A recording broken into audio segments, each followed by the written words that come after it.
Alright, so like I was explaining in the last video, we are done with this combine and we are ready to start on our next project, which is this 8360. We had another little project this morning that didn't go all that well. We had a Night Pro push spreader that the PTO shaft running from where the actual PTO assembly that hooks to the tractor hooks to the main solid shaft on the spreader. The very end of it got bent. So we've got some of the parts for it, but not all of them. So we're gonna go ahead and put this away. Now, like I described in that last video, I was gonna add up the parts that we put into this combine. The parts that we put into the combine added up to be around 14 grand. The parts that we put into the head was about $7,800. We had 3 gearboxes that we had to replace on this head. Then we put bushings and springs and the gearboxes itself. I don't know how many hours of labor that I have on this combine. I did not keep track. It is almost impossible for me to do that because I work for a little bit here, work a little bit there.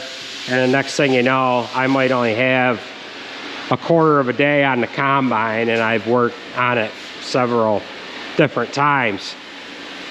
So what we did is we replaced the sump on the bottom of the grain bin. We put new augers in the bottom of the grain bin along with the liners. What else did we do? We put a couple of bearings in it, new bearings on the augers. We actually replaced, little mouse running underneath the combine. Better hitch a ride, its home is leaving. We put one of the cylinder belts on the other side and some various other parts and pieces that added up to be the 14 grand. So now it is ready to go right into wheat. We'll get this thing put away and then we will start on the brakes on this 8360. So we'll roll out and get back here in a little whirl. Well, here we are. This project is well underway. Got the oil drained out of it. Got it up on one jack. Getting ready to remove the dual. I have to remove the dual hub. Then we'll take the inner wheel off. I'm gonna do this a little different. I think I'm gonna unbolt the inner wheel from the hub and then we can wrap a chain around that and maybe maneuver that a little easier than trying to clock that guy on the axle with the wheel on. We're gonna try it that way. It's maybe an extra step, but it might make it a little easier. So we got one bolt left. And Sarah ended up taking Andrew's spot. Andrew is helping me on this. He wanted to get some mechanical stuff in, huh? Both him and Sarah were going to spread box stall manure, but Nathan was cleaning up frozen manure in heifer barns this morning. I don't know if he went into a dip. I don't know what he did, how he bent that shaft, turned too short or something. But it is what it is. So we'll go ahead and get this wheel off in there. Sit down a little bit. That's good.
got that dual off. Now we need to get that dual hub off. Loosen up the wedges on the inner wheel so we can move that out. Then I think, like I said, I think we're going to take all these bolts here off, lift the wheel off, and then we can just put a chain in on this weight so that when it comes time to time it onto the axle, it might go a little easier. I don't know. We'll try it anyways. So, get this off of there. He might need the big gun for that.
Weights on it still.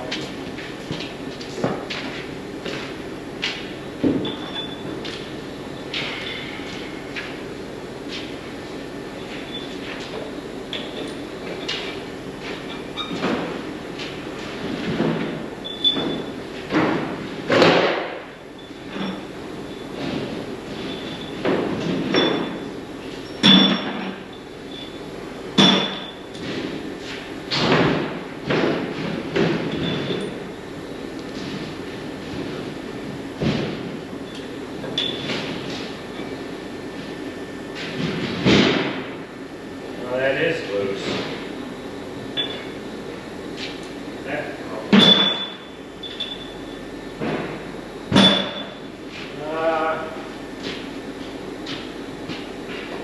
Take the Allen bolts out.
I could go around and bump over this one.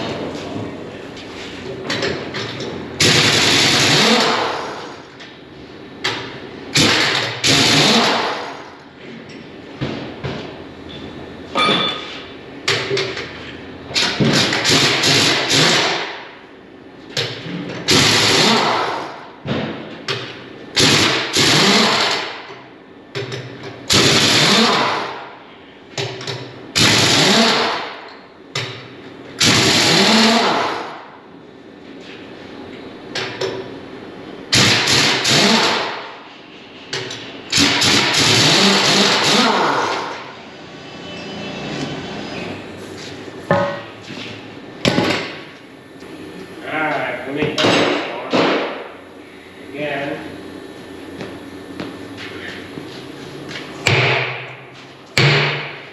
There goes that one.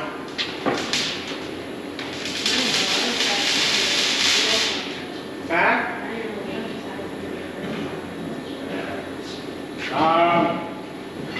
Maybe we can wrap the chain on this one and pull it out. I don't think it's going to run with that. Right there. Yeah, I gotta use that thing.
Alright, got one bolt left in there, and on these other ones that we've done in the past, we've been able to,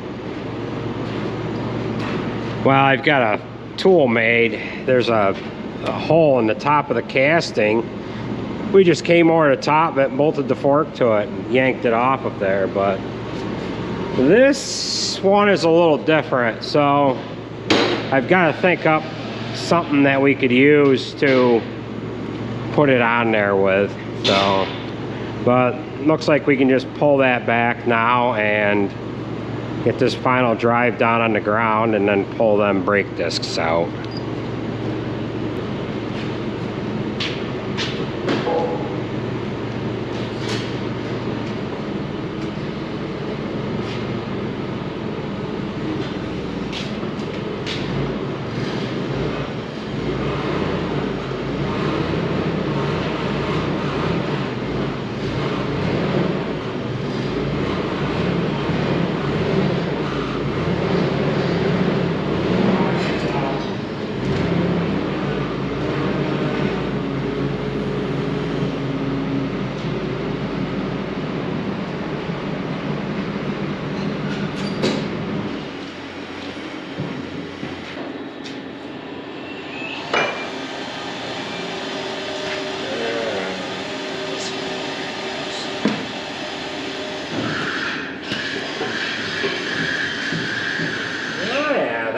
War.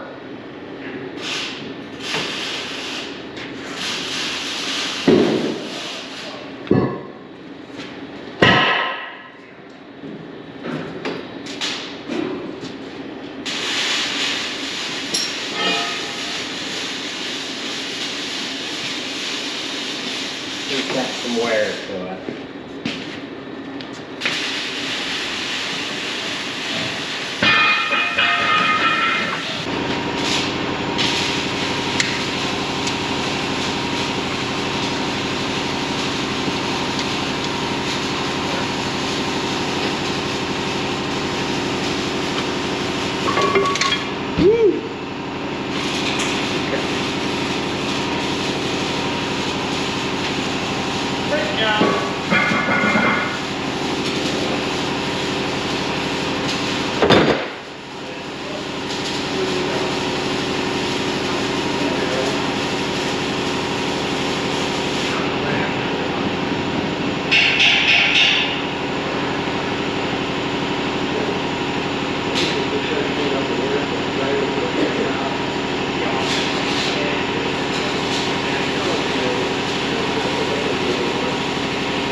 Okay, so this is all disassembled. What this tractor was doing is it was plugging hydraulic filters. So that led us to believe that it needed brakes. This brake disc is wore out. It's not as bad as I thought it would be. And then both the piston and the pressure plate have got some marks on them. That one's heat. The piston or the pressure plate is got some heat marks to it, and then the same with the piston itself. So we'll get this cleaned up, and then I've got to figure out how I'm going to put this back in. I don't know if I'm going to try to just slop that back in there or not. It might work, but the other way I was doing it was we hung from here, so we might just put that right back in the way it came out, right, bub? You gonna skip school tomorrow? Yeah. You don't know yet? You want to put this back together, don't you? Yeah. So this tractor we've had for, I don't know, 4 or 5 years. I don't know if we bought this in 19 or 20, but we bought it right during COVID and right that first spring when we had this and the 9560. Andrew didn't have school, so him and Sarah did all the chisel plowing that year, didn't you? And Alex took over after that, and she's put a majority of the hours on this tractor. However, we have bought her another tractor, and we've got her a big girl disc now, don't we? So she's going to be running with the big dogs now with Sarah. So that tractor should be here, I don't know, maybe this week. We'll see. So we've got to get everything cleaned up, get the new O-rings in there, get the new piston installed, get these surface areas all cleaned up, and then just guide this guy back in there and start reassembling it. But we're probably going to call it quits here right now on this. I don't want to go any farther, because once I get everything prepped and ready to go back together, we have to stay on it because of that sealant that we're going to be using. So we will get on this in the morning. It's quitting time here now, I think. Right, Bob? Yeah. All right. So we'll get on this tomorrow.